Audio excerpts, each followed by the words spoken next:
Good evening, everybody. Welcome to another live stream.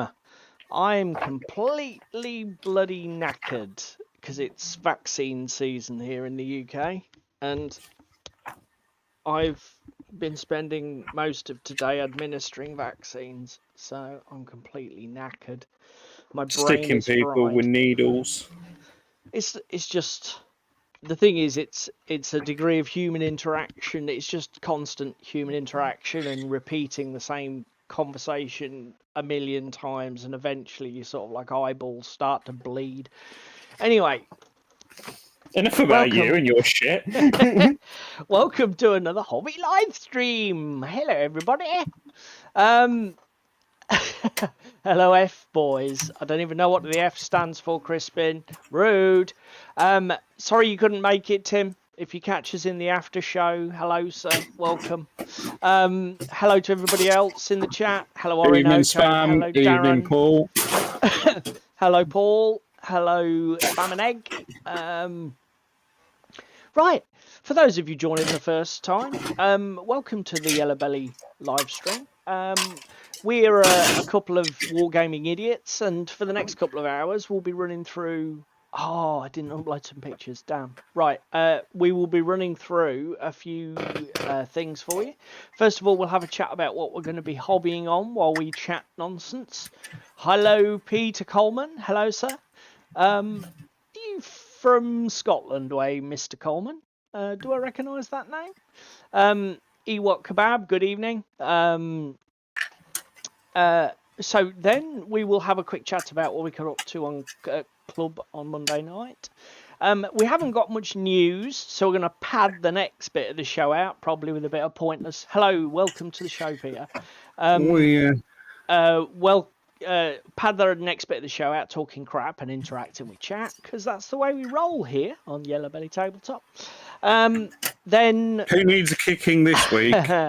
Then about 9 o'clock, well, you, mate, you're always first in line for the kicking. Chat will no doubt be roasting the shit out of you as usual. I'm disappointed that we haven't had a fucking tirade of hashtags already, but then again, I'm not seeing... I'm terrible with names. He's got two usernames, separate one on here. Demon Sub. No, that's Darren. The chap, the European chap who hashtags the shit out of us. Anyway. Because of cheese. Because of cheese. Yes, because of cheese. Cheese me, it is, isn't it? Yeah, I knew what I meant. Yeah, cheese me. Hello, Jerry. Sorry, Limburger. Limburger There we cheese go. me. Yes, thank you, Jerry. Look at fucking Jerry. Mate, you're just the font. The font of knowledge. Jerry, while you're here, did you catch up on last week's show when I was talking about flames? Because if so, we might pad our section about padding with some flames talk. Yeah, I don't know. That's probably a good thing. Get Jerry's 2 pennies on flames, because I know he's a big... That's one way to fix the lurkers, everybody. You just start calling their names and they come. They come. Call me the Pied Piper of YouTube.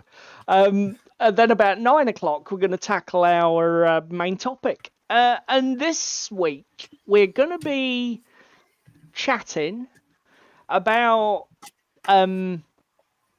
whether you like your games to have highly unique rule sets that feed the whole setting vibe and of your game. Ambiance, I think, is the French word. Ambiance, yeah, good word. Or whether, shall we say, a slightly more clean-cut rule set that can be easily adapted to different settings and or game variants is actually more useful and actually more user friendly, and we'll sort of chat about the pros and cons, and we'll get your guys' input, because that's the way we roll here. We'll make it a sort of like a whole communal experience. So mate, I've got your desk cam up. Do you want to show everybody what's going on? Can people guess what I'm building? I'll give you a minute or two to put your chats in comment. Cheese me's already roasting GW. Look, mate. Look, we're not We're not intending to give GW a kicking. We'll get to it, Jerry. We'll get to it. We'll pad in a bit. We'll pad. So, some of Cheers, you, everybody. What have we got as guesses? A ship? It's a billion guns shroud skip? No, unfortunately, they're over on the other side. It's a GW product, boys and girls. I know. I would say I feel a little sick, but it's a GW product, so that might help narrow it down. Oh, Jerry. Oh, can I smell... Cheese me's on the money. It's terrain. I can smell burning already. Shall we just bring the wood? Should we do this? Crispin. Do you know what, Crispin? It may as well be a butt plug, mate. It's a bigger pain in the arse. I'll give you that. Have you ever played it? There we go. That's what it is. Not my favourite game in its current incarnation. No, but the terrain is gorgeous. The miniatures are nice, and I have seen another mini agnostic game that I want to play. Space Station Zero. Oh dear. Ewok Kebab, you're probably scraping off about £3 worth of time if that's GW. Look. Oh dear. Yes, the sprues are not the prettiest. Yes, this is a task that unfortunately we all have to go through, and it's a little painful. Oh dear. Yeah. Every game is mini. Oh, for fuck's sake, yes, but well, look. Oh dear. And so it begins, everybody. I give up. I'm going to go find a bridge. I'm going to throw myself off it because apparently I can't even have nice things in chat. I know. I saw his video, Crispin. I haven't yet watched it, but Chosen Men's been on my radar for ages because I can't really face a massive Napoleonics project. The Skirmish Napoleonics sounds fucking amazing. Yes, but Skirmish Napoleonics, you're doing fucking terrible at, boy. Is that a comment about my silver bayonet still languishing? Maybe, because you've had that nearly 2 fucking years now and you've still done the square root of fuck all with it. Rude. Fucking true, though. And I even printed you the minis for the bastard. Oh, shut up. I'll get round to it. I went to that time and effort of printing when I'd have been better off printing somebody else some shit. Fuck you. Oh, he's out. He's coming out the corner, swinging. Oh dear. Is it as terrible as Assassin's Creed? Assassin's Creed, I think, is quite a good board game, to be fair. I noticed the little wink face. I think we're being trolled. Ewok Kebab. That's why most sensible hobbyists keep a child under the stairs trained just to remove mold lines. I'm trying, Ewok, okay? I've got to get round to getting him trusted with a knife. Sharp's practice is better, apparently, than Chosen Men. Okay, now I'm intrigued.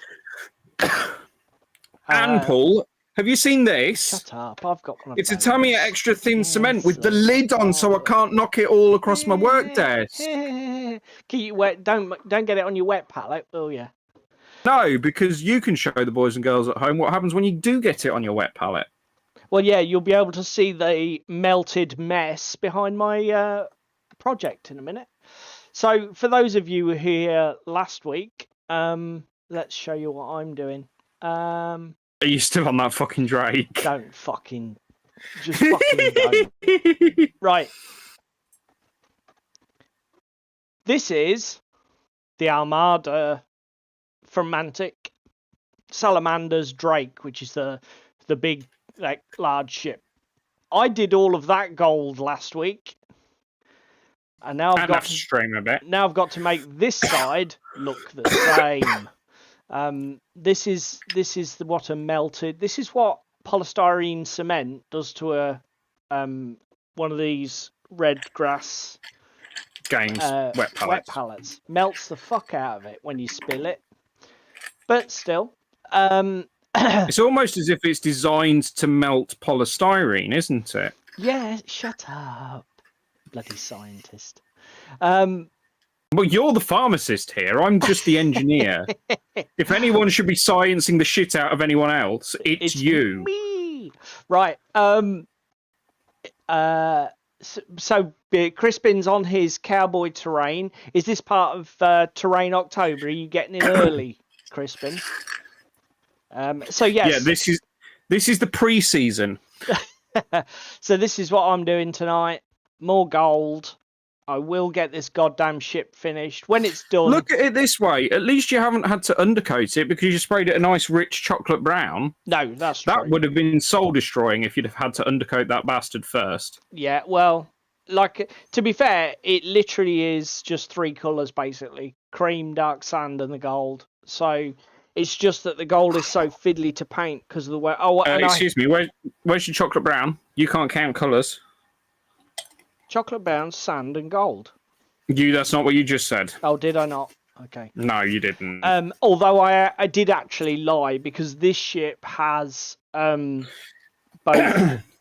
2 extra details. If I bring this back up, so unlike the smaller ships of the fleet, this little boy has it's got like a magic shield stone at the back here, which projects its shield. And then you've got this elemental thing at the front, sort of living fire. So that's all got to be painted. But to be honest, I'm not too bothered about those. It's just this gold that's so soul destroying because it's such fiddly work to get it clean. And that's one thing I am a bit obsessive about, painting cleanly. So yeah, that's what we're Benstown. I like that.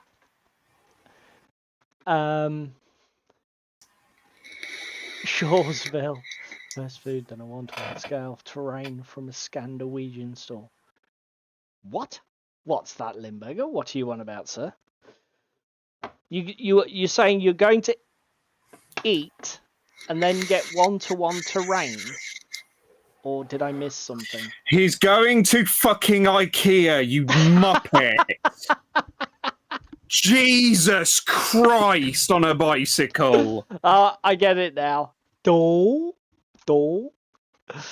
What an idiot.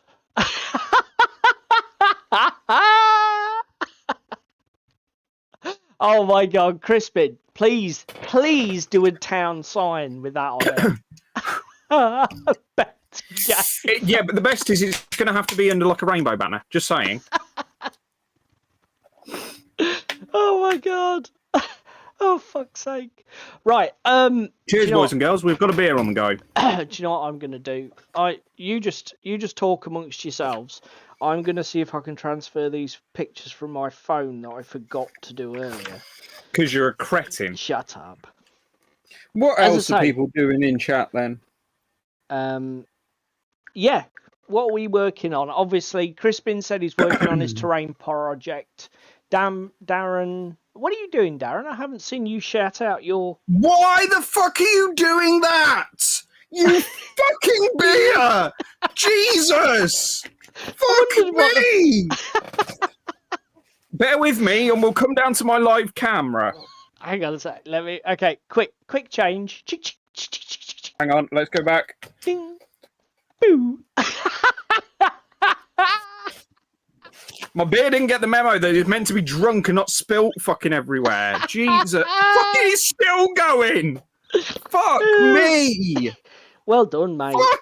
How the fuck am I meant to drink this cunt? Well, leave it. I can't leave there it. Won't be anything left. There won't be anything to drink, mate. Oh, for fuck's sake. Come on, stop it. Stop it now. This is not funny. Right, I'm going to get a glass. Fuck's sake. So Pete's painting... Pete, I'm assuming that's not some sort of diorama that's from the sort of like... Go. The mind of a twisted madman. A Mini Cooper we do. With an Eldar Farseer. I mean, it's a bit fizzy.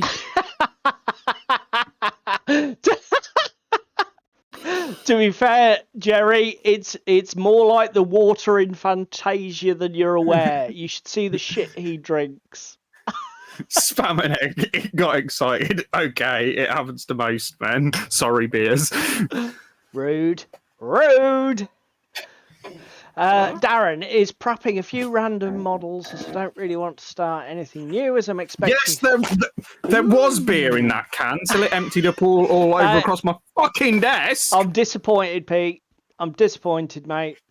Apparently, the Elder Farseer is not driving a Mini Cooper. It is two separate projects. That is a shame. Peter's coming in with a good shout. This is why he only drinks whiskey. Yeah. True. Fuck me, sideway. What the fuck am I meant to do with that bastard? Mate, your job as a barman's fucked. I didn't even. All I fucking did was open it, take a sip from the bastard, and it fucking spurted everywhere. We can go away from my desk cam now. Thank you. Yes, I have done. You can now. We'll no longer witness to your bloody Farrago. Let me see if I can show. Why is it always me? Club night. Ewok just had the MDF and XPS frame for a Trenches plan I built for a War Transformed. And the October thing got to draw a plan and make a jig to cut the foam with. Ooh. Ewok is building World War I trenches. This also gives us. Are you doing a project, Ewok, for that? By any chance? Just gonna add some pictures. Don't worry, I'm on it. Cheese me. He's on it like a caca bonnet. He will do a project. Ewok is doing a project. Awesome.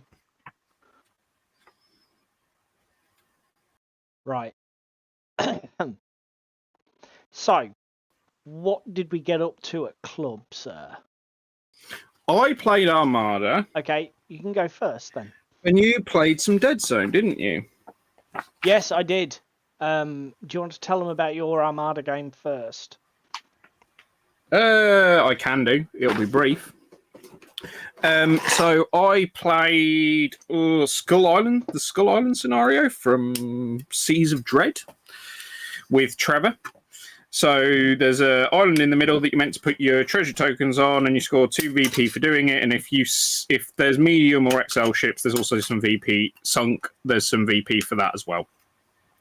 Very quickly, we realised that the Skull Island in the middle wasn't fucking around, because every time you end your turn within 8 inches of it, you have to roll a d6. And when you roll your d6, bad things can happen on anything but a 1.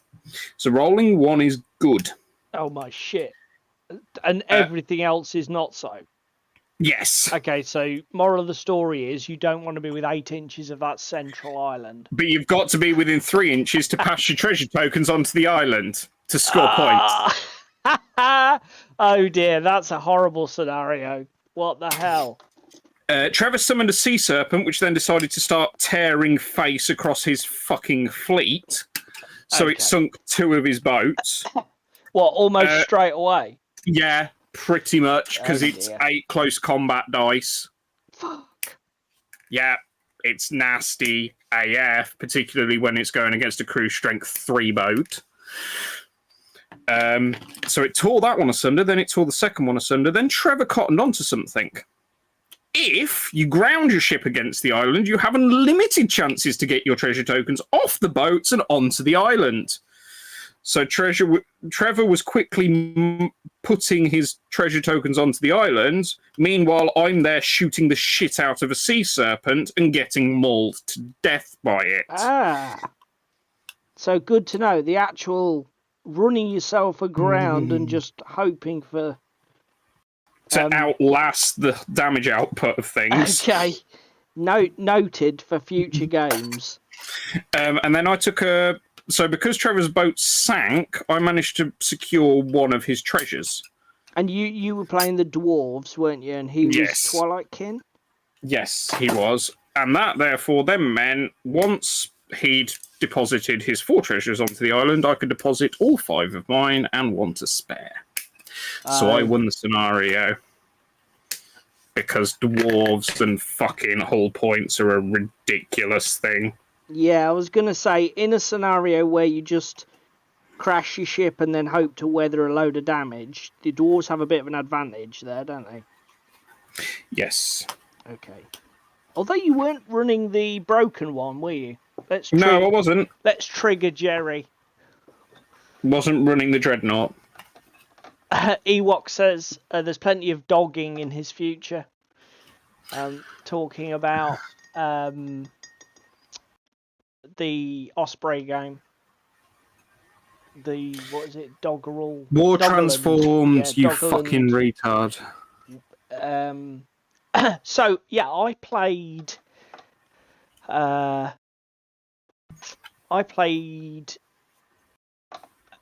Dead Zone. Ricky and I have got a real thing going where we basically play Mantic games at the minute. Firefight, Dead Zone, not a lot else, to be honest. And it was fantastic. It was the best game of Dead Zone I've had since I started playing the new 3rd edition, is it? Yeah. And we played with all of the frills. We played with a bastardized version of the objective, the item tokens, because unfortunately the club ones were mislaid. So we sort of came up with a home rule for that, which is what these gold tokens are. And we also played with secret objectives, so we were playing to 20 points. Paul says I saw some doggers earlier, but didn't stop. Well, you didn't stop your own dogging, mate. No, he didn't press his face against the glass because he wasn't invited. So yeah, I won quite convincingly, but I sort of played the objectives, whereas Ricky was more aggressive. It was Enforcers versus Marauders, and basically Ricky brought a Strider, which I couldn't even touch. I had a Ripper suit that was able to close combat it, but after he killed the Ripper suit, it was just completely untouchable. But the great thing about Dead Zone is, because it's so objective based, if your opponent invests tons of more points in a model you can't deal with, just don't fucking deal with it. Just keep running and hiding. Just keep running and hiding, which is exactly what I did. And obviously I had a massive model advantage because the Marauder stuff is so cheap. It was just a really good game. What made it fantastic was the cinematic moments. There were loads, because obviously you have there's that stupid Strider that gave me fits. Because there are loads of, in Dead Zone, for those of you who don't know, when you roll an 8 on a D8, because it's a D8 system, you roll another dice so they explode, and they can keep exploding. And the number of times, like, Ricky ended up with 6 successes on a 3 dice test was just ridiculous. It was like I was throwing. We were both sort of getting really fluky rolls at the most cinematic moments. It was such a good game. It was an absolute rip roar right through. A Rick roll. Rip roar, son. So yeah, that's what I did at club, and I loved it. It's such a good game. I'm still yet to try it. To be honest, you should, mate, because it's a good game. The only disappointment is I don't get to play it more often because I play too many bloody games, being brutally honest. There's no such thing as too much games. There's just so much thing as not enough time.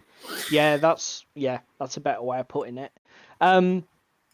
So Darren says, I almost won my game of Gasland's Death Race thanks to a friend repeatedly bumping me from the back, allowing me performance car to get the extra move. Oh, yeah. Awesome. I can slip away for the win. That is quite a cool rule, slip away. I had 1 hull point left and a move away from the finish line when another friend's drone shot me, blew me up. Oh! So were you given? Did somebody else then pip you to the post, Darren, or was it one of them things where nobody won technically? Because we've had those sort of games where everybody dogpiles on the actual winner, even when they can't win themselves. Sounds amazing, mate. We will be talking about Gaslands, definitely in our discussion later. So that's pretty much it for what we did at club. Obviously, big love for Mantic at the minute, particularly with us. Mantic, we've said it before on the stream, and I'm going to say it again. Mantic are really killing it, I think, at the moment. Their variety of games, their whole stable of games are just a list of bangers. They've really, for me, they've really got the knack at this point of crafting a good game. And to be honest, even when if your miniatures are outshone by other more imaginative or more esoteric companies, there's a lot to be said, particularly from my point of view, of just crafting a damn good game that's fun to play. Yep, the friend with the drone wasn't far behind, and he won. Oh, gutted, Bastard. man. Absolutely gutted. Was dear. that like was that an RC car then, or because I've never seen rules for drones unless I'm just being thick? Yeah, what do you mean, Darren? I mean, I presume you don't mean an airborne drone. I mean, I know you can have helicopters. And I know you can have RC bomb cars that you can activate and drive around like kamikaze. Yeah, drop the RC car. Yeah. The Okay, RC bomb. Yeah, that's what you would. Now it makes sense. Yeah, it does now. Slapping the glue in. Sadly, I have not had a great deal of time to watch YouTube. This week. For various reasons, mostly because I'm fucking exhausted by work. I've only got one day left, and then I can take a break, and I need it. But when? Oh, that's why it was so. No, that wasn't why it was so fizzy. Because it's June 2024. It's not even like it's out of date. Oh, dear God! Right, so. No, it's still bubbling away. It's fucking the world's weirdest beer. But it makes sense if you're drinking it, you freak. So, Margrave the Marcher Lords is live on GameFound at the moment. Yeah, and it funded within 9.5 hours. Yeah. For those of you who were with us regularly, you'll remember us talking about this game from when we saw it at Games Expo. I am probably going to back it. I haven't decided. It's 28 days to go, people. Yeah, if I'm going to back it, I will be backing it at what's it called? I don't know. Let me scroll down to the pledges, and then you can tell us. So the starter set, not the full army at £200. So you're going for £200 full army? No, I'm going to go for the 90 for the starter. Right. I think if I'm going for anything. Yeah, that's where I was looking. Just because I don't want to necessarily give myself too much painting burden. Tell you what did intrigue me. Did you see the lifetime pledge here? Yeah, for £1,000 you get every single expansion that they're ever going to release for it, excluding delivery. Talk about future-proofing yourself. I thought that was quite an interesting offering for £1,000. But yeah, a couple of things that I like about this. If you watch our video when we covered it on the UK Games Expo, I love the game style. I really like the way that the tech tree system works on the unit cards. It's a real unique part of the game, isn't it? Yeah. It's not mirrored in anything else. No. You guys know me by now, Mr. Unique Selling Point. It definitely had some features about the way that the gameplay worked that made it feel unique.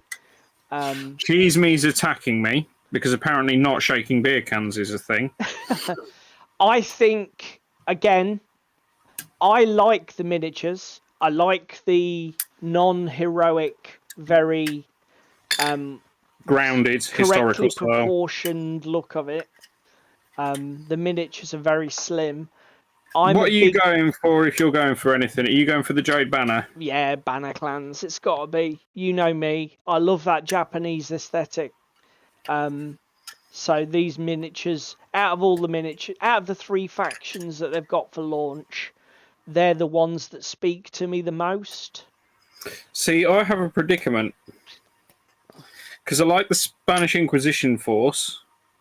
That's with the plague doctors and everything. Conclave. Yeah. But then I also like the fucking thought of painting 300 Spartans. Yeah. Just a lot of skin, and I hate skin. Yeah. For me, they're probably the least inspiring minis. I don't know what you guys think at home. And I'll be brutally honest, from a personal point of view, I have painted so much of this sort of crap for Mythic Battles Pantheon. The appetite to paint more ancient Greco-Roman stuff is like, there's not a huge amount of appetite in me at the minute to paint that. So, yeah, for me, probably the Banner Clans starter set. I do like the sort of Chinese dragon style big monster in the army box, but the spirit. Yeah, as I say, I think just for the moment, the Banner Clans starter set is probably where I'm going. And they went to GameFound rather than going to Kickstarter. Yeah, well, all these platforms are opening up now. So, I mean, these people do have options. Yeah, I think is it Martin who's the top guy? I think he commented. I don't know if you'd said something before on OTT about the shields being upside down. He certainly commented that somebody had roasted them for doing the shields upside down when we were at UKGE.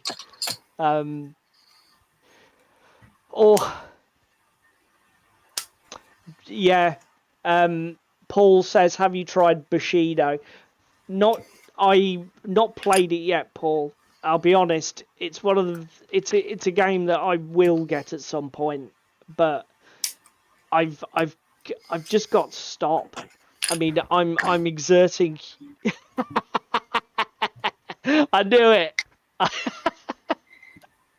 Do you know what, Jerry? I had. No, I don't think he said it was at UKG. I think it was either on an internet post, or I don't know if you covered it on OTT and maybe roasted it in a news in a Saturday show or something. I don't know if Ben stuck it in the news feed and you stuck your 2 penneth in, but I think he did mention it. Greeks do it upside down. What? You bloody nutters. Oh, it's not been on yet. Maybe it wasn't you. Maybe you're not the only person who gets offended by inverted shield chaos.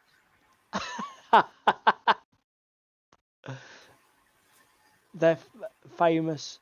So it's a bit notorious on the internet, is it, for the old shields being upside down? Coming back to Bushido, Paul, yes, I will buy it. Yes, I will play it, because it's just Japanese stuff, so why not? But not now. Not right now. I really need to. Bizarrely enough, I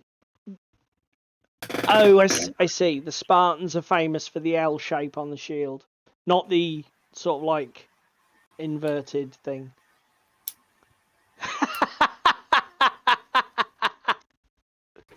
The thing I like about Bushido, here we go again, fucking rules nerd, is the blind bidding of the combat dice, where you have certain amount of dice in combat, and then you allocate them to attack and defense, and both players do that blind before any dice are rolled, and that seems to me such a clever little mechanic that can give some really interesting interplay and model interaction. Isn't that like the multi-award-winning Moonstone?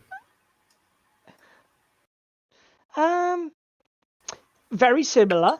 Obviously, you've got the blind card selection and the comparison. So yeah, it is very similar. Yeah, you make a valid point, sir. And the combat, as I'm sure Jerry will attest to. No, I think he was getting at because it's blind card selection, isn't it, Jerry? Both players select a card and then they're simultaneously revealed. And the whole point is to try and second guess what card your opponent will select. So there is a similarity in terms of the mechanic there. I can see where David was pitching with it. But you're right, it's not dice pool. To be fair, the Moonstone system is probably more refined because there's no randomness to it. Once you've chosen the cards, they play out how they play out. Oh, fuck off, Darren! Sorry, multi-award winning. Thank you, Darren. No. There's a Kickstarter coming on the 10th of October. Oh, is there? Fuck's What are they kickstarting for that?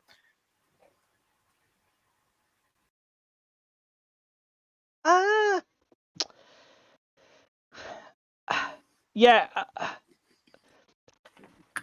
To be fair, Paul, dice are a thing. Dice are a tool. Any randomizing element is a tool in a game, but you can overdo it. Games Workshop. No, Gloomhaven. Well, yeah. Overdoing randomization makes games fucking chaotic, and for me, not fun. Your mileage may differ, Mr. Internet, and in fact, some of the guys here. I mean, I tell you what, one thing that I think dice are really strong for, and that's movement. Don't you agree, Jerry? What that totally randomized movement? Yeah, that if there's a place to put your dice, it's in the movement phase. For me, that really makes a game sing. Do you know what I mean? It just completes it, doesn't it? Yep. That complete lack of agency over doing whatever the fuck you want to do because of a bad dice roll.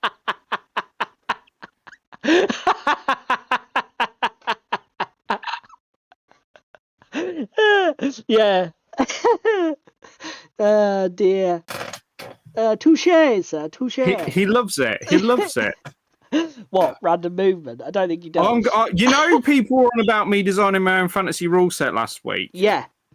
I'm going to make it specifically for Jerry and use dice to randomise the movement of my rank and flank board game so it feels completely and utterly hopeless. And we're going to do rank and flank with everything on round bases. So and we're gonna stack the units together in offset rows so that the round bases sit inside each other. Ahead of you, Jerry. We've already got it, mate. So you end up with not squares, but you end up with. We could even get them so you have to build hexagonal units. I was about to say we'll have parallelogram bases and everything. You have round bases, and you have to build hexes 3, 4, 5, 4, 3. Like setting up the fucking billiards table. Oh, fucking hell. It'll just fly off the shelves, mate. This will be brilliant. GW, we're coming for you. Orinoco's just called it here. What about games that you have to roll to see how many units you activate? Thinking about, oh my God, that is such a good idea. Paul says we could call the game Jerry's Bane. It's even got quite a cool ring to it. McCabe's Ruin, we'll call it. No, that's the whiskey that you drink while playing it. Oh, fucking hell. Yeah, Orinoco. So, come on, David, on the spot. What game could Orinoco be thinking of? Or what game can we think of with that? I can think of one, but it doesn't require a roll. No. And it isn't that you don't activate a random number of units. You activate every unit, but it gets a random amount of activations based on the card, which is Wild West Exodus. Yeah.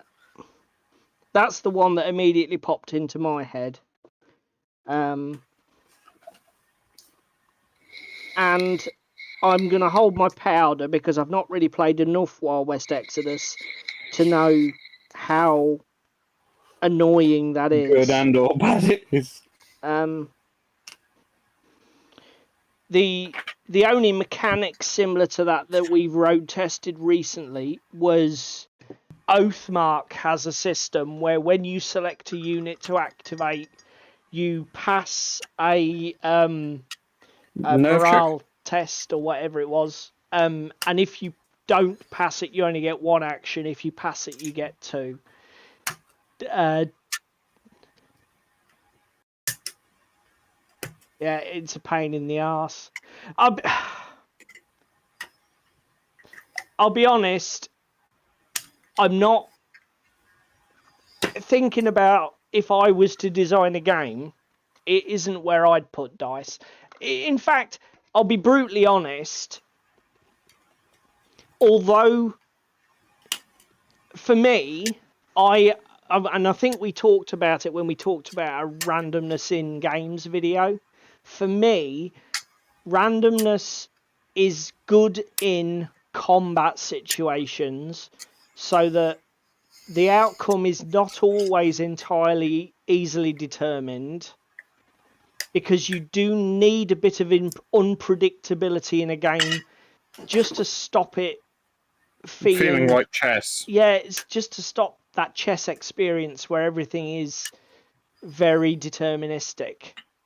But I'm definitely the kind of guy, if I can, I'll turn the randomness down almost as low as I can get it before the game starts to feel like pointless, because it's so skill determined that player A will always beat player B because they're just better at the bloody game. You know, for me, that's where randomness is, just to push things slightly off into uncertainty, so that it's not entirely down to player skill. Because, and I know that people always say, say for example, if you roast the fuck out of 40k as being a random pile of horseshit, people say, oh wow, the best player always wins still. And I call bullshit, and I say, yeah, okay, I'll build the most minging pile of shit roster of Imperial Guard units and give it to the fucking bloke who won the LV Open, or whatever, LVO, and I'll bring a totally hot fucking meta Eldar list and watch him try and beat me. Yeah, he won't. So don't come that fucker.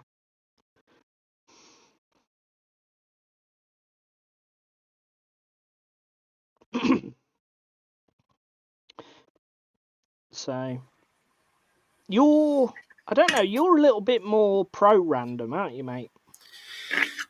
It says Captain Chaos that loves just summoning random imps when I'm playing Frostgrave.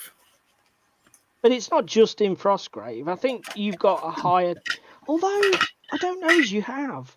You can be very dice sensitive. I get triggered by dice, don't I? Where the fuck's my knife gone? There it is. You are a bit of a dichotomy. You are a conundrum wrapped in a fucking mystery, you are. Thanks, Paul. You sound like you're advertising me on a fucking dating profile. Fucking...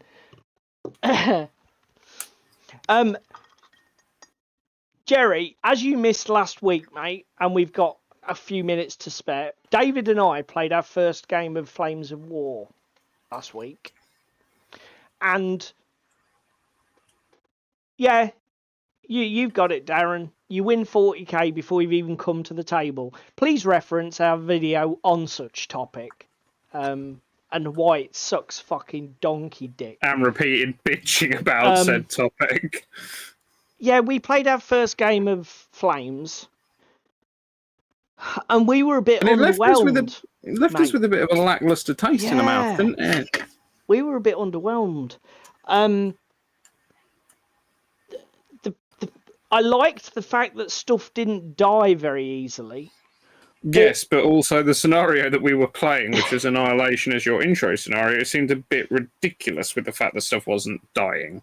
To be fair, that would be worth getting your opinion.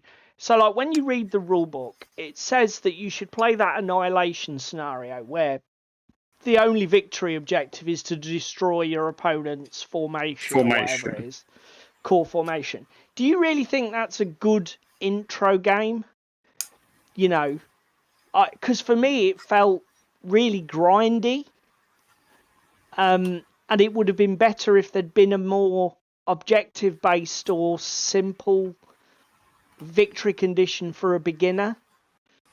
You know, it just seems to go, and it just seems, and it says in the rules, play the scenario three or more times before moving on. Yeah, it is, mate. Yeah, you see, I did say this last week. You're more of a third edition boy, aren't you? Yeah, okay, yeah, okay. That finishes that conversation. Nice while it lasted. Yeah, no, that's fair, Jerry. Plus the fact, I don't know, you're probably so experienced, you don't remember what it was like being, like, new to the game.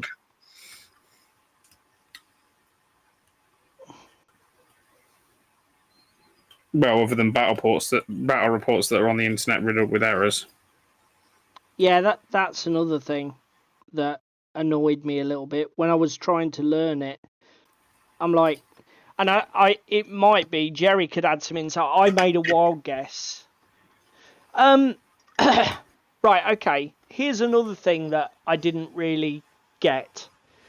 So, I had a mounted Panzer Grenadier platoon in SDK half tracks. And they rocked up on my Greyhound squad, which was 2 Greyhounds and 2 Jeeps. Yeah, I assaulted them. Basically wiped everything else out but 1 Jeep, which didn't break and counterattacked, and it did some damage, and I ran off. And it did feel a bit weird.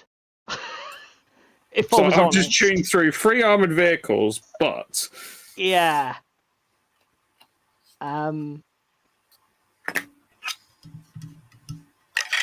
Cheese Me says 4th was easier to understand than 3rd.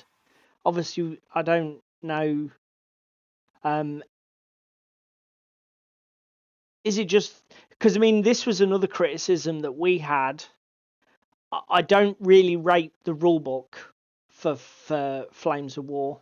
The way stuff is written isn't particularly well expressed, and it just seems to me. I mean, I know the game's not a complicated one, and I don't think there's actually much ambiguity when you master it.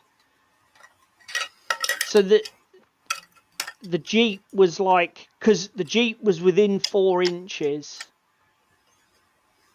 Yeah, but it's within 4 inches, correct? Is that right? If you wipe out everything that's within 4 inches, the combat ends. But the Jeep was just within. Yeah, the Jeep was just within that 4-inch range, but it wasn't enough to base, was it? You couldn't base it. No, but yeah, okay. I don't think we did anything wrong mechanically. And I guess it's just dice, isn't it? Yeah. You know, the Jeep could have failed to counterattack and could But have I mean, just it was a run off. 6-up. It wasn't exactly likely to happen, No. was it? But it did just feel a bit odd.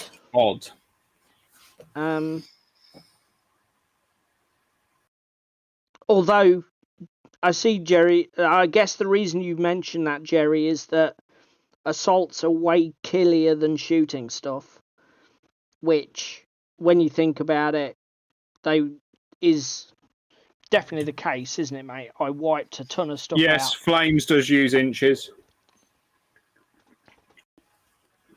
Yeah. Should also be played on a 6x4 board. Yes, that was the other mistake that we will admit we made. Our club terrain, or virtually all of our club tables are 4x4. But we played it on a 4x4. It was too crowded. We needed more space. Plus, I mean, again, I made a ton of new bearers. I didn't get any use out of my artillery because I put them in a place where I needed a spotter, and at no point did I really ever have anything useful to spot with, you know, when I wasn't wanting to shoot it, because it was like a bloody a Panzer IV in my platoon or formation commander, and it's like, oh, I could use him to spot, or he's a fucking Panzer IV. I could just go and kill shit with him. It's like, yeah, I think I will do that instead. So I made a few new bearers. And I don't think we're not writing the game off. We're both invested. And I definitely feel there's depths we haven't explored, isn't there, mate? Yeah, it was an alright game. But we did both sort of say to each other, if we'd have tried before we buyed, we probably wouldn't have bought it. Interestingly enough. So, if we'd have taken our own advice. Yeah, so kids, try before you buy. Because wargames are a fickle beast. And you never quite know what you're getting into.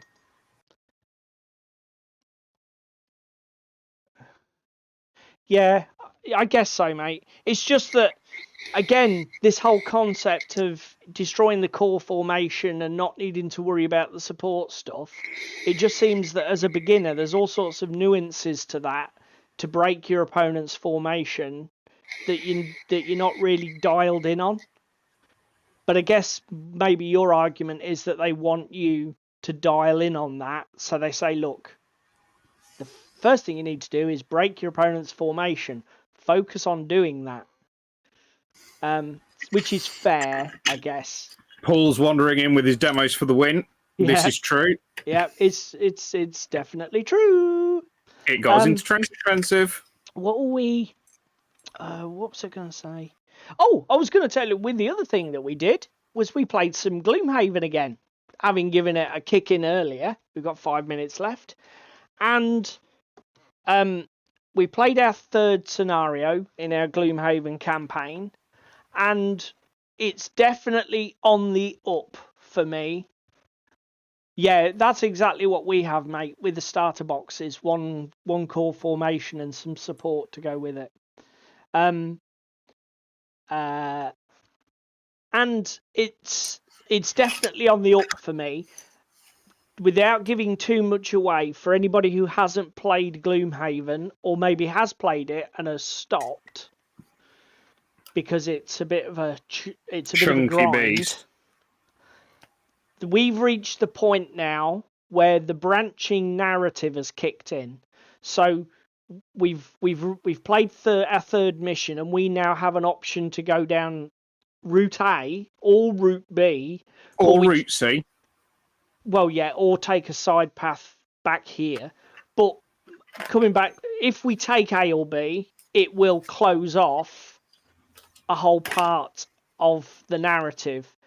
And for the first time, looking forward to my next game of Gloomhaven, I can genuinely say I am excited to play my next game of Gloomhaven now. Well, and I played it, and I didn't end up with a migraine. No. We're still playing on level 0 monsters. Baby difficulty. And do you know what? It's fine. It's just fine at that difficulty for us. Turning the difficulty up, we did talk about it, but we're not there yet. Nowhere, not by a long shot are we there. No. Because I think it'll just make it too difficult again. It'll be a ruffle stomp. It frustrated the shit out of us trying to get out the gate with the game. So yeah, good news on the Gloomhaven front. Having spent a small fortune on it, it's nice to say I've finally manoeuvred the game into a position where I can enjoy it. Manipulated it into what we want. Again, probably a little bit frustrating that I did have to wrangle it in such a way. It would have been nice if the game wasn't quite so fucking awkward. Chunky. But, you know, beggars can't be choosers.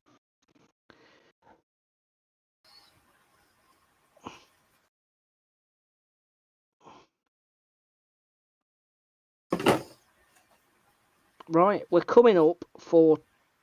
I'll tell you what, we're coming up for 10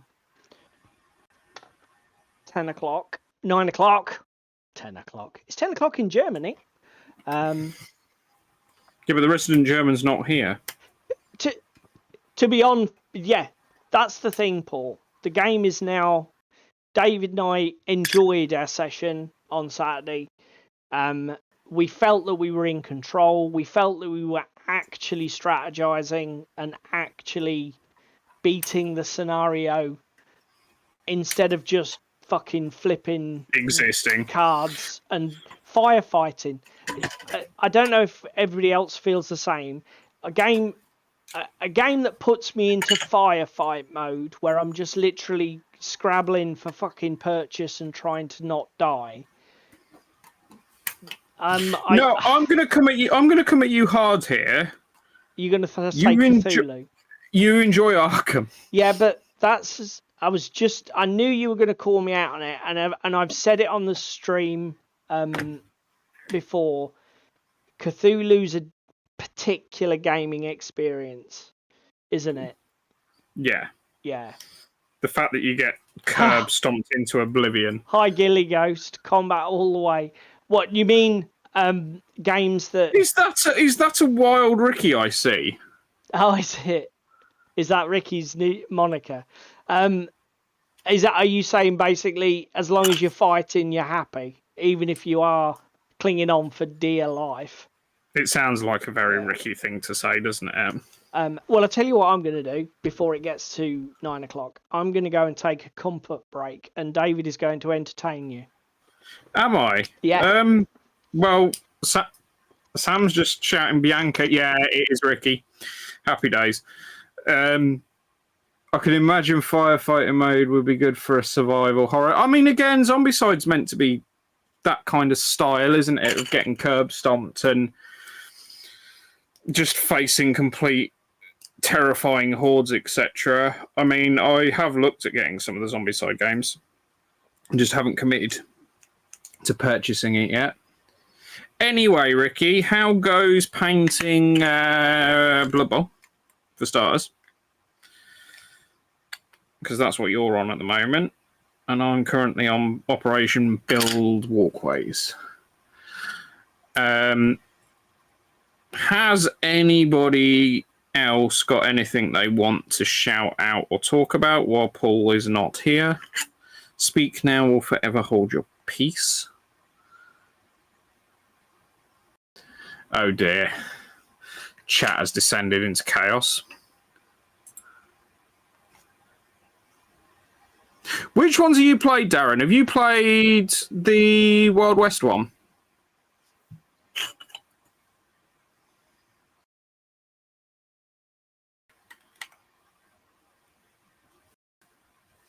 Is that the Norse team, Ricky? Yes, it must be if he's got the Yeti.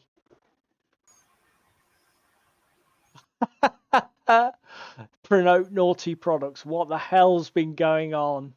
Nothing at all. It's fine. You're imagining things. This is just a figment of your imagination.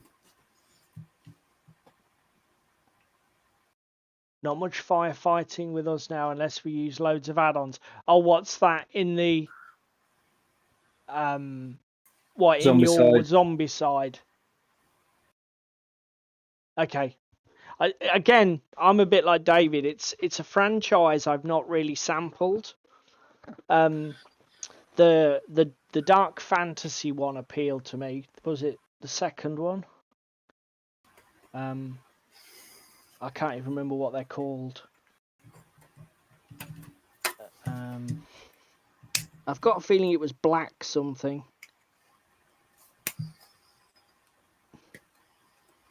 Black Plague. That's it. Thank you. Well done, sir. So let's.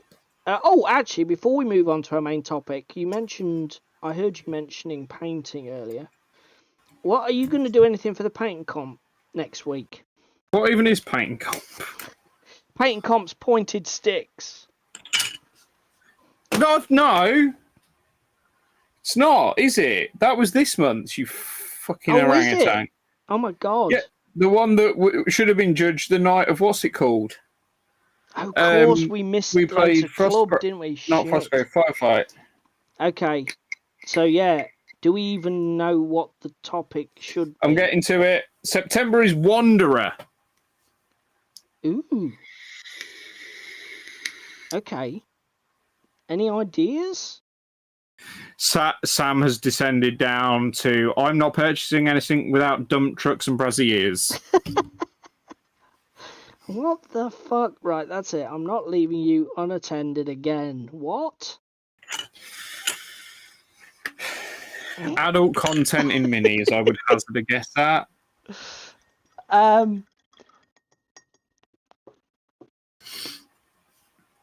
Okay, apparently the ones you've shown her are lovely. All of the pin-ups from Artisan Guild. Okay, pin-up models. So that's right. Now it's making sense. Yeah, so the Wanderer. Ricky's just wandering in with why the fuck are we doing painting comp if there's only 4 of us? It's the principle, Ricky. Yeah, that's not the attitude, Ricky. We don't need negativity like that. The Wanderer, eh? I've just had a brilliant idea of what I can paint for the Wanderer. Go on. Ash Waste Nomad. Oh, that is pretty good. I'll give you that. However, chances of me getting that done by Monday, slim to non-existent.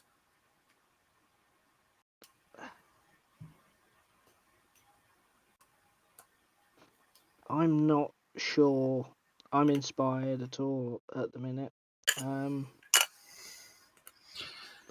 No. Yes, paint me like one of your French girls, not draw me like one of your French girls.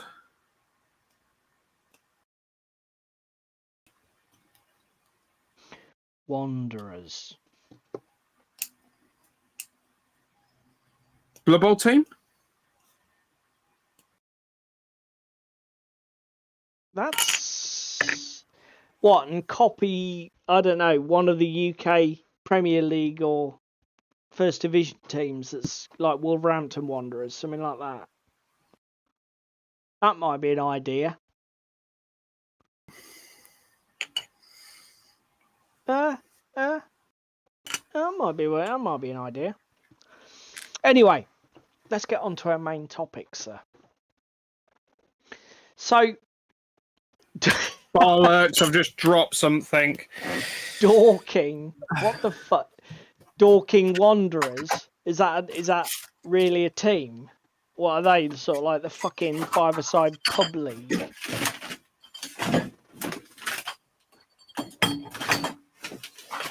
Yeah, I've just lost a clip I need. Oh, somewhere on the floor. Oh, mate. Oh, dear. Will it work without it? We'll find out. Just put more glue on. It'll be fine. It's the bit that glues to hold the halves together, you faggot. Get a glue gun. Just sort of bond it. Bondage? What? Darren says R.I.P. plastic piece. Pork balls. For fuck's sake. Sam wandering in with on your knees. Fuck's sake. I think Jerry's been at the juice again. Yeah. What else could you do as a wanderer? Frostgrave Mini? Yeah.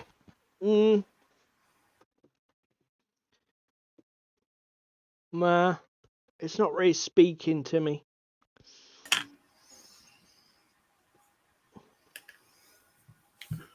I want a monk or something like that, don't I? What, for your orcs? I tell you what I was thinking. I wonder if I've got an Ashcan Pete model for Arkham. Oh, for mansions. I don't know if Ashcan's one of the models I have. I don't think he is, sadly. God damn it. Jimmy Tub, go for a walk.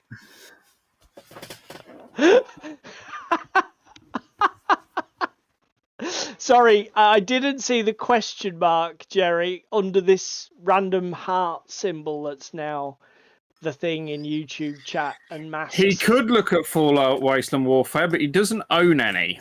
Oh, that's a fucking good shout, though, Paul. Oh, you two fucking stop flirting in chat. Jesus fucking Christ, get a fucking room. That is a good shout. You see, why haven't you bought Fallout Wasteland Warfare? We could have done that.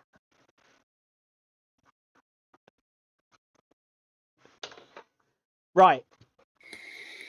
We're late for main topic. So we'll come back to it. Well, Wanderers. Any inspired suggestions, comments down below attached to this video. We've only got a week though. Your courtesans for Assassin's Creed? Because they wander around a lot. Yeah. It seems a bit lame, but it would also get a project done that needs to get done. And they actually, yeah, do you know what? Wandering the streets.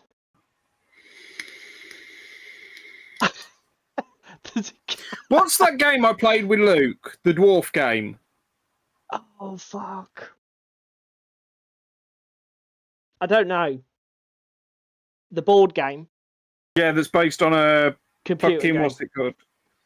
Why? Got dwarves in it, and your mind name just the name escapes me, and it bugs me. Oh, midget posse. Fuck's sake.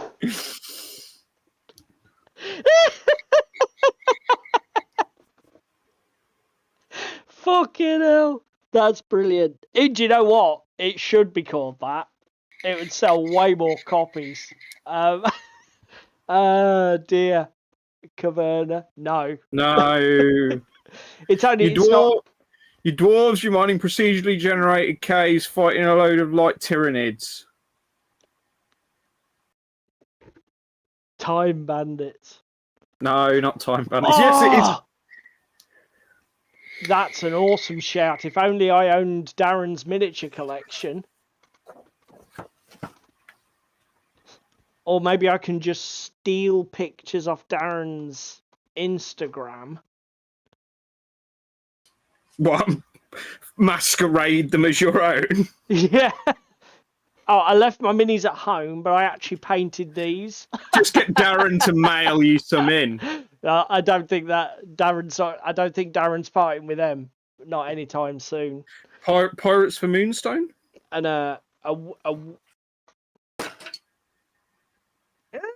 Actually, a Moonstone. Some of the Moonstone characters are a bit vagabondy in Lesh Vault, aren't they?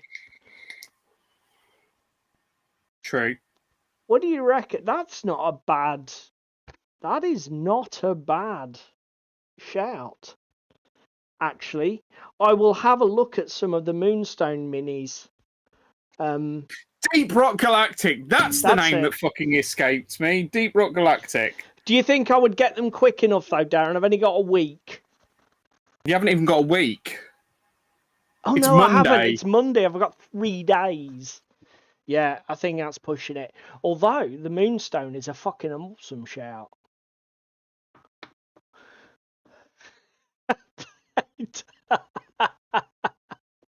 Well, just find some drunk off the streets of Spalding and sort of airbrush him.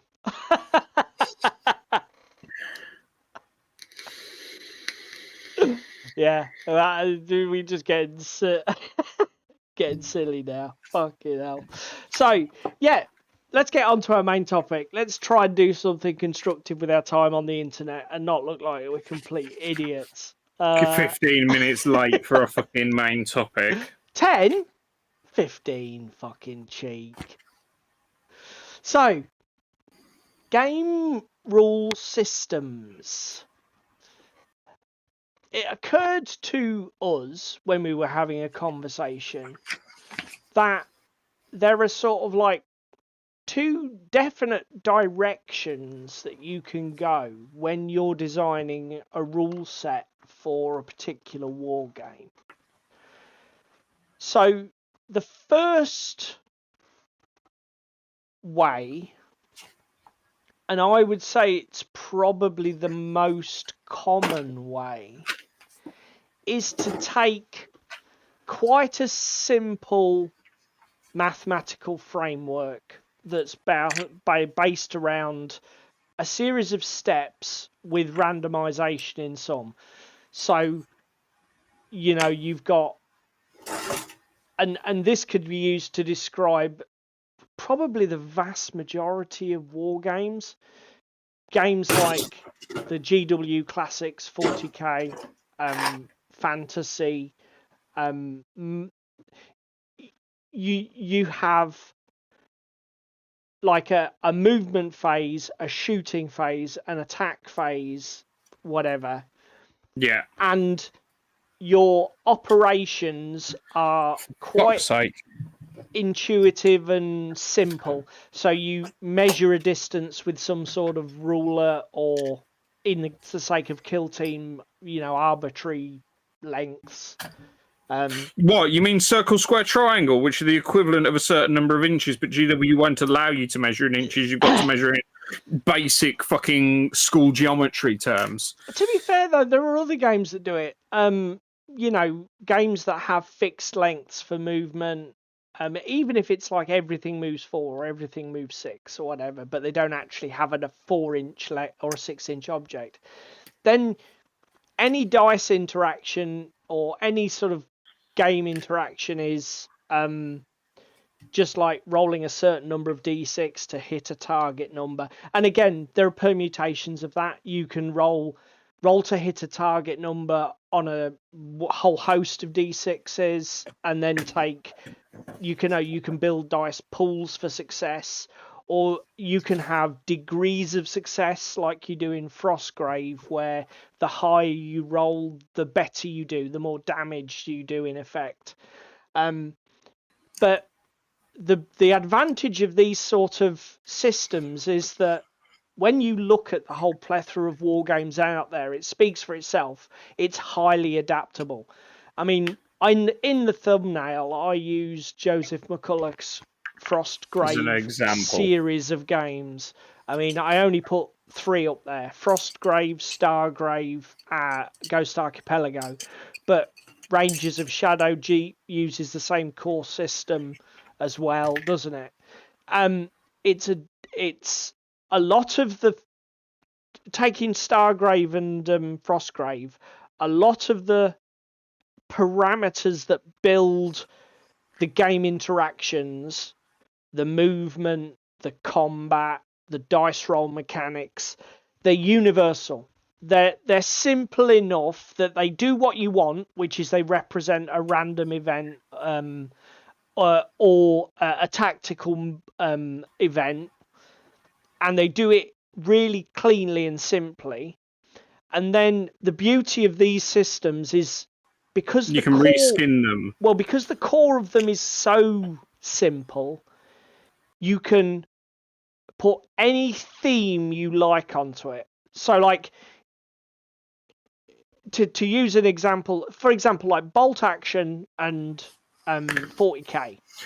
I stand with my Marines and shoot my bolters at you. I roll a number of d6s looking for a target number. My German soldiers fire at your English soldiers with their rifles. I roll a number of d6s and look for a target number. It's it's such a universal game language that it fits 1,000 different scenarios. What's the difference between shooting laser guns and rifles? Nothing. What's the difference between shooting bows and rifles?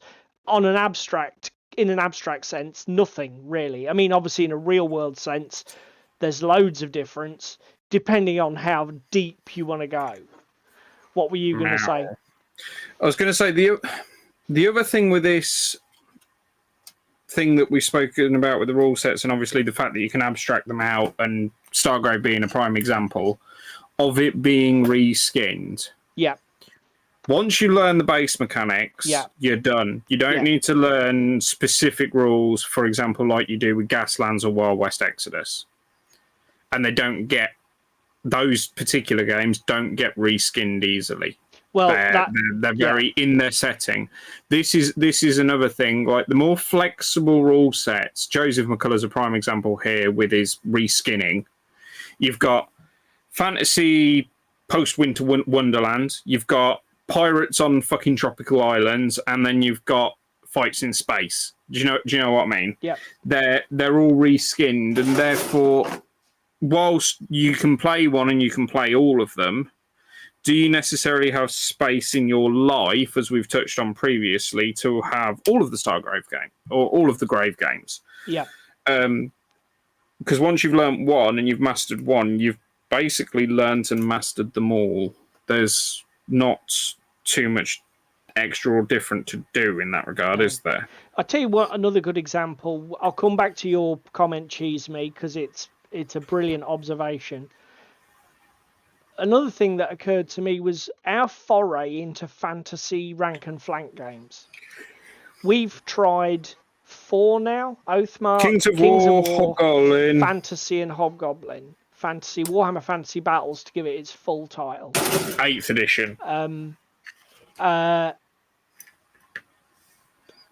And when you step back, we were able to just quickly punch out those games of those systems because so much of the language of them is universal, isn't it?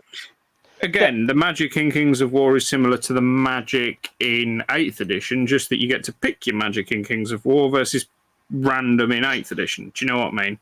I'm being a bit more experienced with the systems. I would say they're a little bit more different than that. I mean, the whole scale of magic is a different effort in fantasy. No, but do you see the point I'm trying to make? Take magic away and stick to the stuff like movement. Yes, there are subtle differences. Say, for example, with Oathmark, the way that your options for wheeling, rotating, and moving your units are different for your options that are in Kings of War. Hobgoblin. And are different to Hobgoblin, etc. But the differences are really small, and they are nuanced and they matter, but they're not like because again, Oathmark fucking different. Oathmark not being able to back the fuck up. Yeah, just little things. Huge. It's little things, but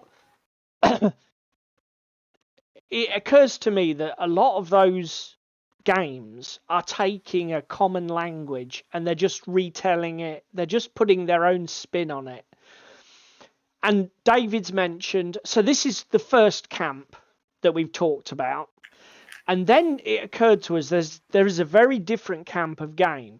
And this is the camp of game where you build your game mechanics, either by conscious effort or by accident, and those mechanics really only fit what that game is trying to achieve.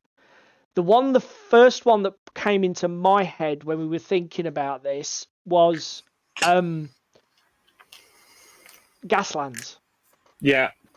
Now, Gaslands is not an incredibly complicated game, but if you were to take Gaslands and try and tell any other sort of story with it, it's not really for anything else other than describing what happens when a load of lunatics in cars either start racing round an apocalyptic wasteland blowing the shit out of each other. The movement's very bespoke for the type of thing you're trying to describe with the templates. The dice mechanic, the whole gear shift system. Because, I mean, you could say, well, the movement's very similar to X-Wing or spaceship games. Yeah. But the shift mechanic and the whole car thing, that's... Well, again, that's you come to a point here of even something like Drop Zone Commander and X-Wing, two massively movement-focused space-based games, do it completely differently because X-Wing, you're all on the same level. Yeah. Whereas Drop Zone Commander, you've got like Drop Fleet. Atmosphere, or Drop Fleet Commander, you've got Atmosphere, low Earth orbit, high Earth orbit. Yeah, they play with the fact that you can interact in 3D while playing your space game, even though they're all on the same level, is quite cool. Yeah. I know it's a game that neither of us particularly got on well with and or liked, yeah. but it was still a good game. Yeah. Another extreme example for me is Blood Bowl. I mean, Blood Bowl is a sports simulation. The whole dice mechanic, the whole way that the turns are structured, the way the actions work, you know, the way blocking works versus fighting.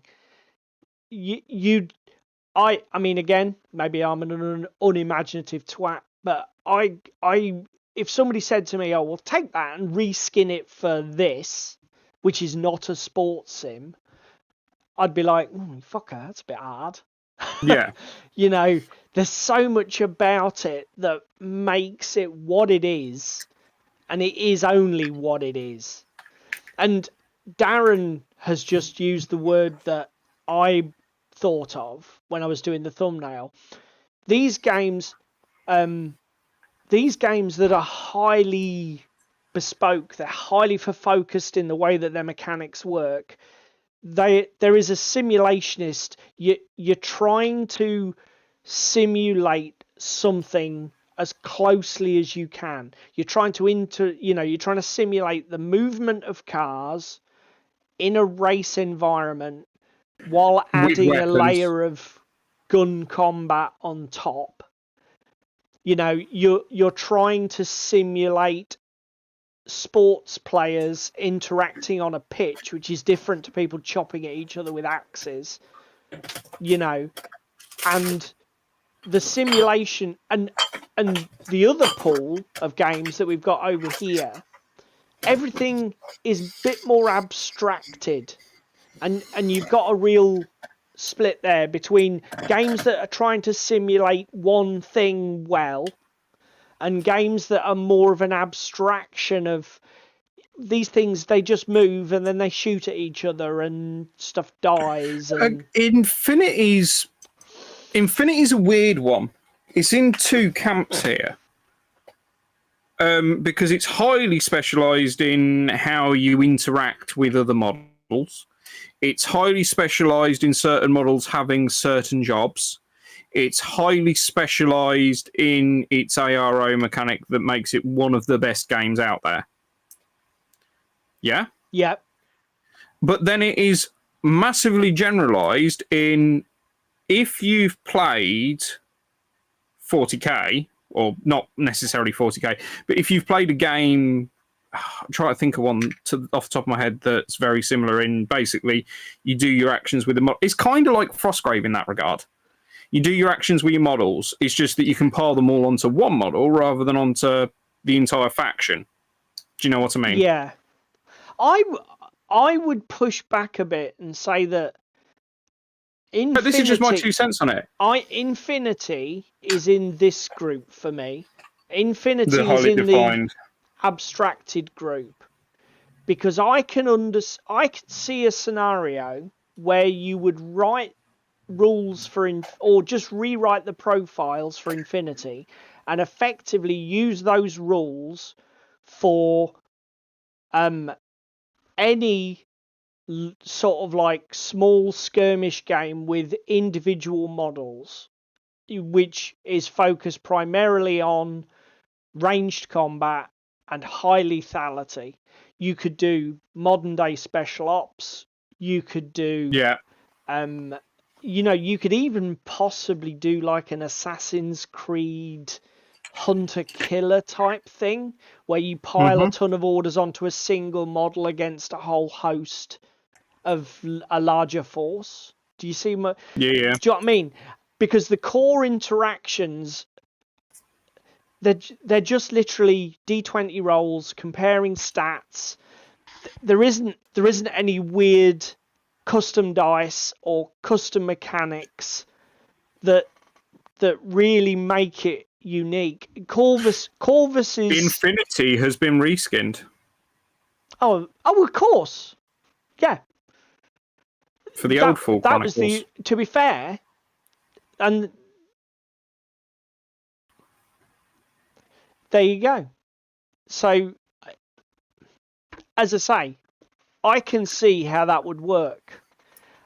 I struggle to see how you would reskin Gaslands as a fucking sea game. I mean, the closest game. you've got is Armada. But it's the whole shift dice thing. Yeah, shifting up and down and the maneuverability of your cars, etc., isn't recreated in Armada. Do you know what I mean? And even then, if you are reskinning it, you're still effectively reskinning some sort of vehicle moving in a two-dimensional environment. Yeah, on a 2D plane. You know, it's still what... Cheese Me has had a point here. Gasland's reskinning as pod racing. There is the Martian pod racing rules that I've seen somewhere. Yeah, that would be good. But again, it's still similar. racing. You're not reskinning it in... You're not taking, for example, bolt action rules and using them for sci-fi, fantasy, and... Yeah, I mean, I suppose... I know there's a bit of a length and a bit of a stretch there because obviously you have the psychic phase in 40k, etc. That's the other thing about these bespoke rule sets over this side. They're not easy to, retheme without losing something, are they?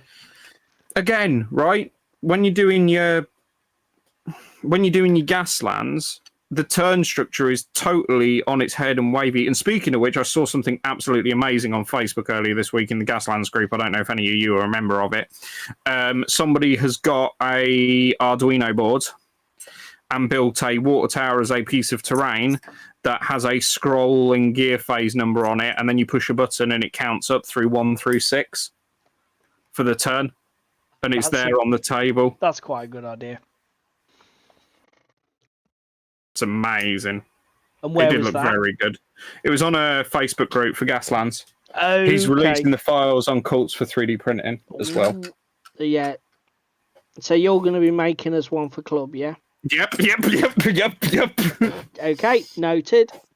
I want to come back to Cheese Me's comment earlier, because talking about the games in this group over here, Cheese Me made a comment about, but what happens when your game includes bows and laser rifles in the same game?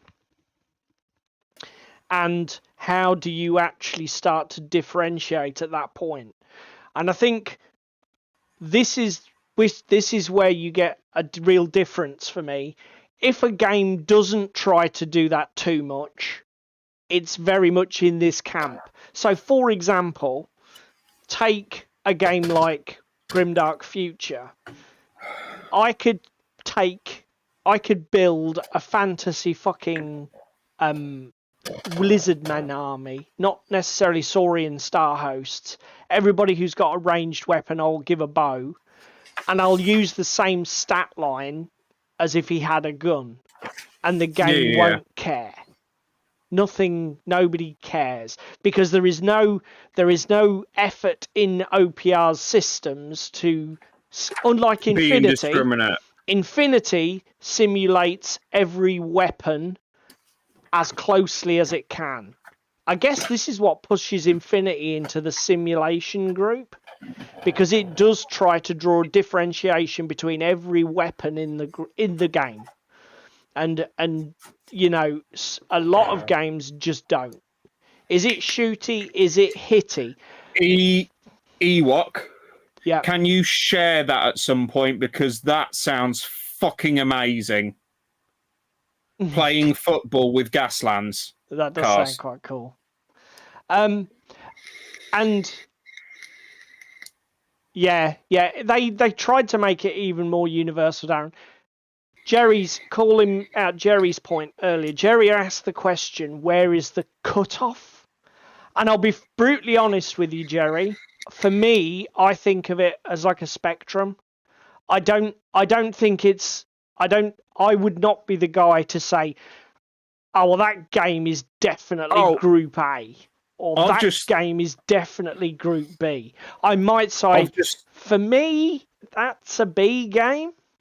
I've just thought well, not out loud yet. Kill Team. Yeah. It's just a scaled down well, even the older one. Mm-hmm. It's a scaled down reskin of 40k. Well, it's not even reskinned, but it's just it's a scaled down reskin of 40k. To be fair, I always described it as 40k with one extra mechanic, which was the whereas Necromunda, I know we hated the game, or the couple of games that we've played, because fuck me. Hate's a little strong. Felt it was a bit pointless. The amount of roles you have for your jamming and everything else, and the fact that everything acts individually is quite cool. Because it is alternating, isn't it? It's I go, you go, all the way through, isn't it? I can't remember whether... It's not turns? I think it's individual models alternating rather than I go, you go. But don't quote me, because all I remember about... The only thing I do remember about Necromunda, I rolled too many fucking dice. I was always rolling dice. That was the one all I seem to remember doing. Do I hit? Do I wound? Do I run out of ammo? Do I do this? Do I that? Do I get up? Do I fall down? Do I do this? Do I do that? Have I fell off the edge? Fucking hell. Just kind of decide something. Sadly, I didn't ever get to play the original Necromunda. It was one of those games that slipped under my radar back when I was a teenager. Back in my day. I did get to play. I did do Mordheim, but sadly Necromunda was not. So, as I say, I'm being totally fair to you, Jerry. I don't think there is a black and white cut-off. I just think that it's quite... As I say, we made this observation that when you're designing a game, I think the more bespoke and unique you can make your game, for me, I think I've got more banger games in this group than banger games in this group. Does that make sense? I know exactly what you mean. Because, you know...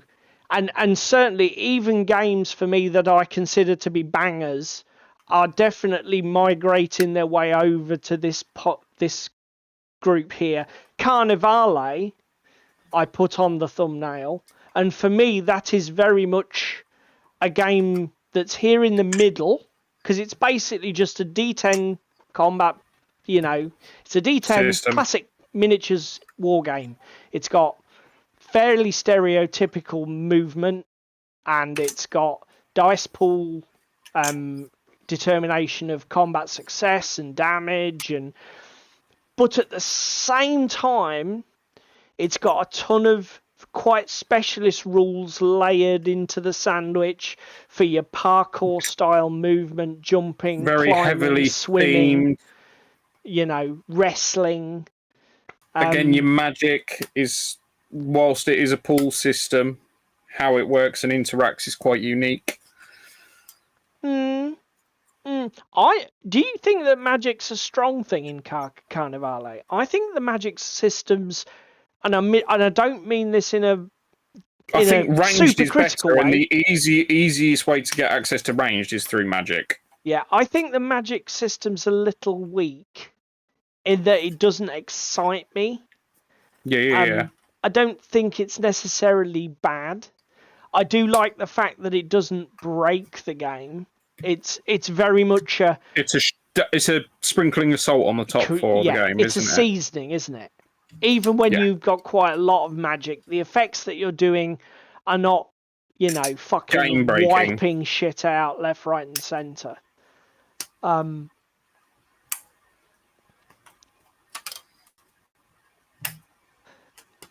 Yeah, that's the other thing about the games in this group. Cheese Me Limburger's called it.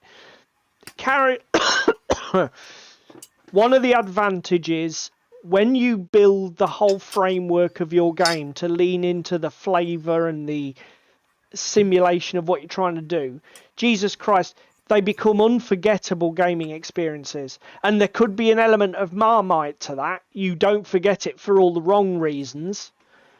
But at least it's like you don't forget playing that game, because it's like, fuck, there was so much about that game that was just totally unique. Yeah, but I've got some really fun and unique memories of the skin versions. Like what?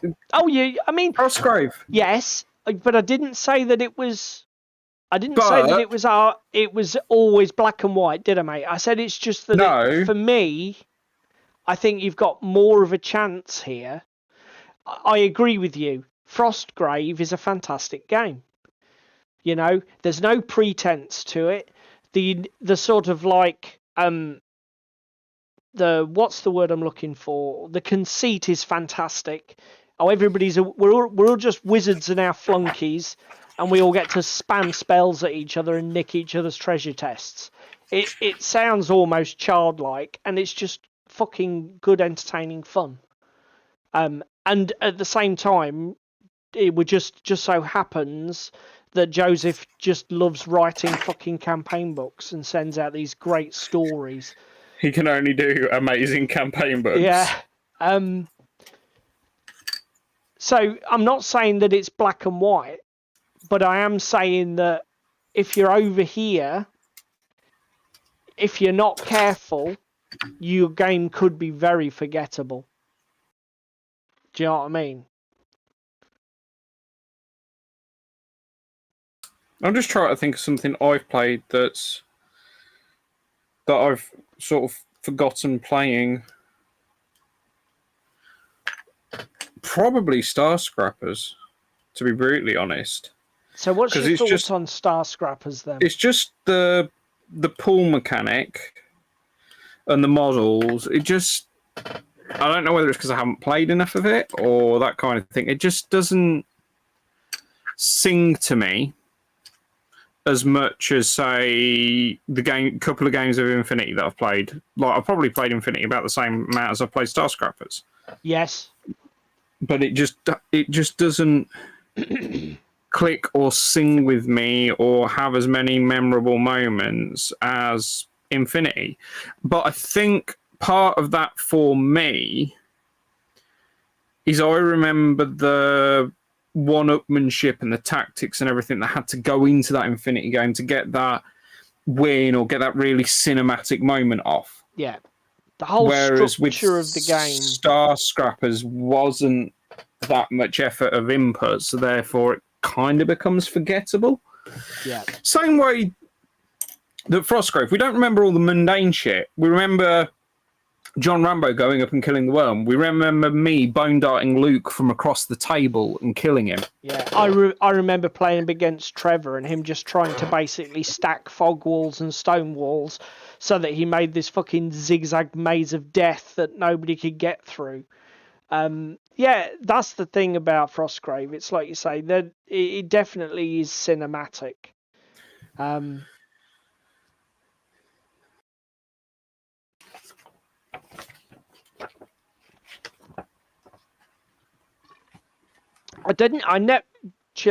Cheese Me makes a good suggestion there. The Walking Dead. So I never played it. Because there was a mechanic for noise in The Walking Dead, wasn't there? Was it where would you?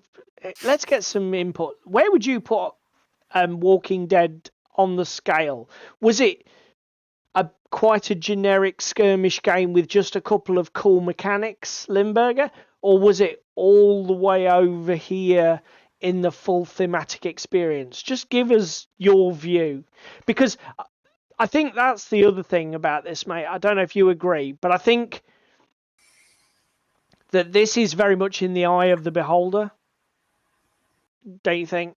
Yeah. Like, you and I would probably take different games, and because we lean on different emphasis, we'll put them... I've just thought of another game that's completely and utterly forgettable. Okay, so... Underworlds. Yeah, I did think about Underworlds when I was thinking about the stream. So what are your thoughts on Underworlds in the context of the topic? It's a dice pool. Darren says, I remember losing my entire warband to a troll in Frostgrave. You see, again, just your stuff shit you just don't forget. It's quite bespoke with the cards and how you score glory and everything else, but it is a dice pool system. And everything throws a dice pool. Do you know what I mean? Yeah, yeah. It's treading water in both camps because it's meant to be, and it was marketed as basically similar to MTG but with miniatures, wasn't it? That you can keep building your decks and expanding your decks over time, etc. And I know we've not played it that way for obvious reasons. No, because it's just too much fucking work. But the other thing is, I'm just sat here thinking, we can rack through 2 games and like Underworlds in an evening, like time frame wise. Yeah, they're not too bad. Yeah, but there's nothing that screams cinematic moment, or at least that's in our experience. There's nothing that was like, oh, that was a really good set of plays to win, because again, it's so generic with the card mechanic. It just doesn't seem to happen ever for us. We always end up getting fucking screwed over to one degree or another. It's either me getting screwed over or you getting screwed over, or us both getting screwed over in certain games. So consequentially, it's like, it's a bit forgettable. The miniatures are fucking beautiful. Yeah. The game concept, in the fact that it was meant to be this miniatures game that's eternal and you can keep updating it, was a good idea, but fucking terribly executed. Yeah, I would echo several points that you've just made quite strongly. It is not a bad little board game when you play it sensibly and don't fucking dig into the meta and start customizing your decks and trying to be a fucking tryhard.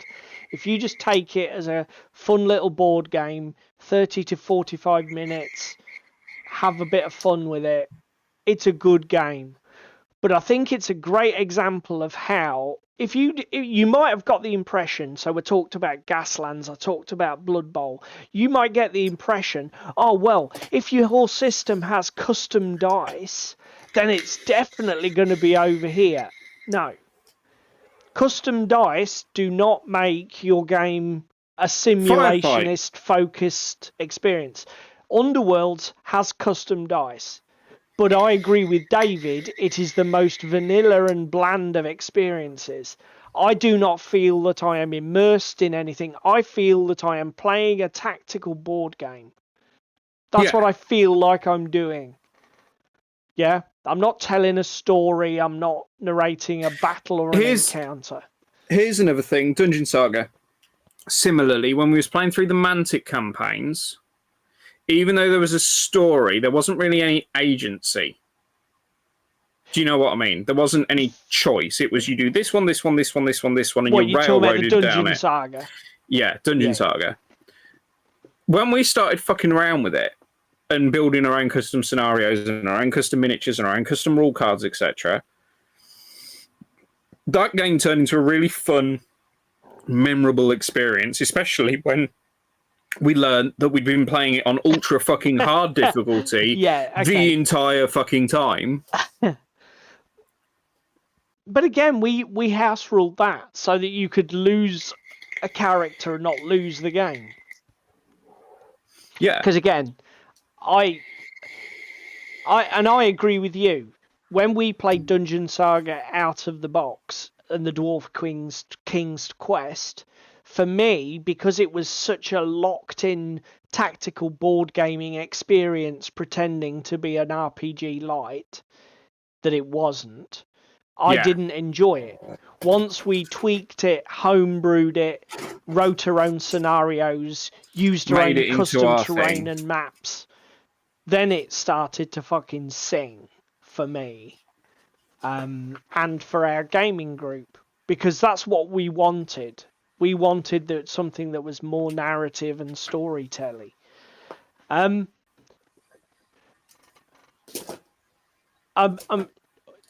just going to scroll back through the chat and see if we can see. We had some bit of comments earlier about manufacturers, like game designers, recycle the same game engines and just bolt on different effects.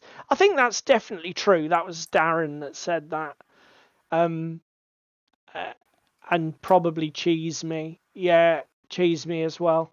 I think that's definitely true to an extent. And I think the other thing is, Cheeseburger sort of mentioned it. One of the problems with games that live over here is that they often don't share any DNA with games that live over here. So every time you learn one of these games or master one of these games, you're not really sharing anything over here. You've mastered the game, not how to play a set of games. No, I agree, Jerry. That was just an aside. That David was rambling. We didn't. No, yes, I get what you're saying. For me, Dungeon Saga is over here. There's nothing about the core mechanics that really sets it on fire for me or creates anything unique. No, but that was my point. And it was vanilla and forgettable. This is, but again, it was only when we put the effort into tweak it and make it not vanilla and not forgettable. These games, Jerry's just called it, these games, the somewhat bland, very universal, flexible rule sets, they have a massive advantage for new players. These games have an accessibility that these games do not. Because you can pick up the rulebook and 60 to 70% of it, I know this shit, I've done all this shit, this is fine. So this is basically this, but that's a little bit different. So, let's not, because again, this is what makes this an interesting thing, is that there's nothing. This group of games has strengths that this group does not, I think, and that's why both, I think, coexist. That's why this model is successful. It's why you've ended up with this divide, isn't it? Because, as you've already touched on, a new player playing 40k you can pull them across and start playing bolt action with them if historicals are more their jam, and they know what they're doing.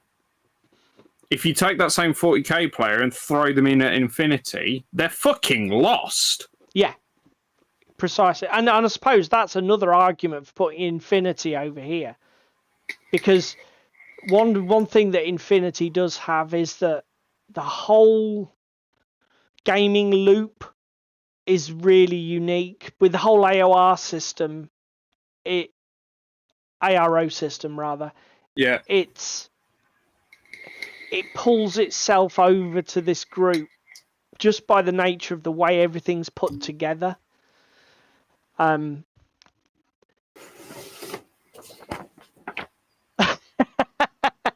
Yeah, I think, to be honest with you, Limburger, the first thing the 40k would think is, I'm having fun. What's this? What is this fun you speak of? I'm enjoying this. What the fuck?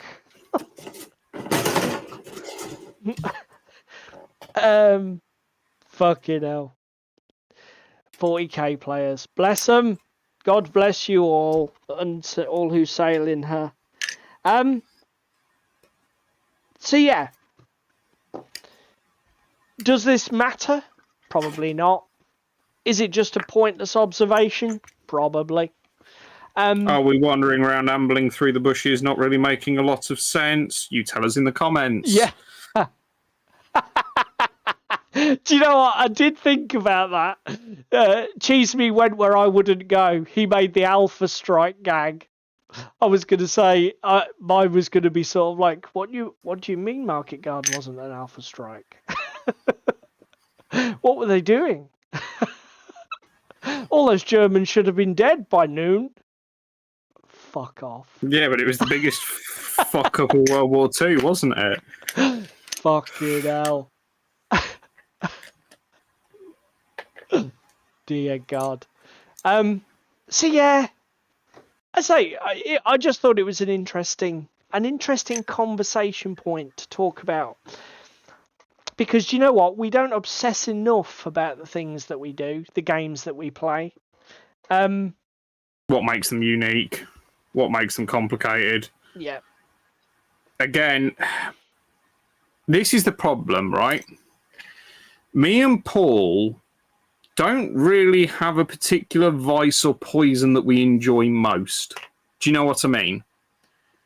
Me and Paul are creatures of much not giving a fuck and will try anything. And do you know what? Sometimes I feel jealous of those players who can obsess about something and just do it all the time. Religiously. Because I can definitely see why you would... Let's take Frostgrave. I often look at my collection of Frostgrave scenarios and I think to myself, I wish I had the perfect terrain to play every single one of those scenarios exactly how Joseph envisioned it. And I had the right minis. And if I did that, Frostgrave could be my entire hobby easily. And sometimes I envy those people who have that level of laser focus and commitment. But like David says, unfortunately, I'm afflicted with the fucking gadfly disease, which means that I have to keep constantly hopping from, ooh, what's going on over there? Ooh, that's nice. Ooh. Oh, new minis? Fuck. It hurts our wallets, boys and girls. So Jerry says, Bespoke is interesting if you need something to do a job and didn't plan on expanding outside of it. That's very true, Jerry. Because you obviously, in your initial design, you are creating yourself quite a tight framework to live in. Dead Zone, Firefight, and Kings of War are much closer in rules, and Firefight has done massively well because of it. Vanguard is, yeah.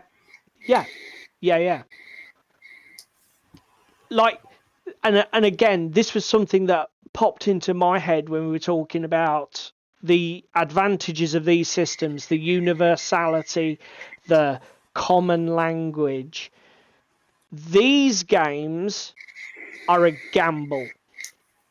If you get them wrong, nobody will play them. Yeah, if you get them wrong, they become the most unforgettable, unplayable experiences ever. If you just happen to hit it perfectly, Blood Bowl, the game becomes an unforgettable classic that will be played 30 years after it was first launched and loved by hundreds of thousands of people, if not millions. But definitely, this is the safe bet. This is the gamble. I don't think... again... Yeah. To be fair, though, Darren, I think if you... Even games in this sphere, which are highly customized, highly bespoke, highly unique... If you're somebody who's played 200 games of these, you'll probably be happy house ruling shit, creating your own scenarios, doing that sort of thing. Because that's more of a familiarity with the material, I think.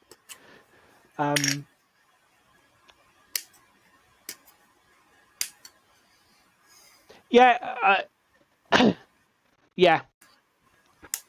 And yeah, because I think he mentioned it with the firefight video most recently, where he said about going to D8s, because obviously they just wanted everything to have that D8 system. Here's a shout. Do we see Kings of War moving to D8s in the future? Post your opinions here. Next edition change. Could it? Gives them more statistical space. I knew. Gandalf has spoken. I fucking knew it. No. Look, Jerry. It gives them more. Everybody's like, no, Kings of War's fine, sensitive. Leave it away. Leave it alone. Get off my Kings of War. Get off my lawn. Oh dear. Well. Look at us, Yellow Belly Tabletop, trying to generate conversations, and instead we just get shut down. Yeah. Round ones are in okay.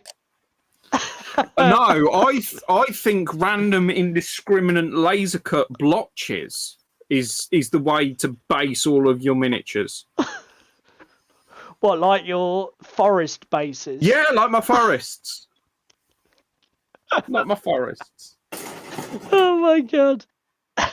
Well, it's coming up to 10 o'clock, guys. Thank you very much for being here. You, as usual, you are the stars of the show. We're just a couple of idiots here to fucking talk bollocks and be set right. Interact with you fuckers. Thank you very much if you're catching us later on YouTube.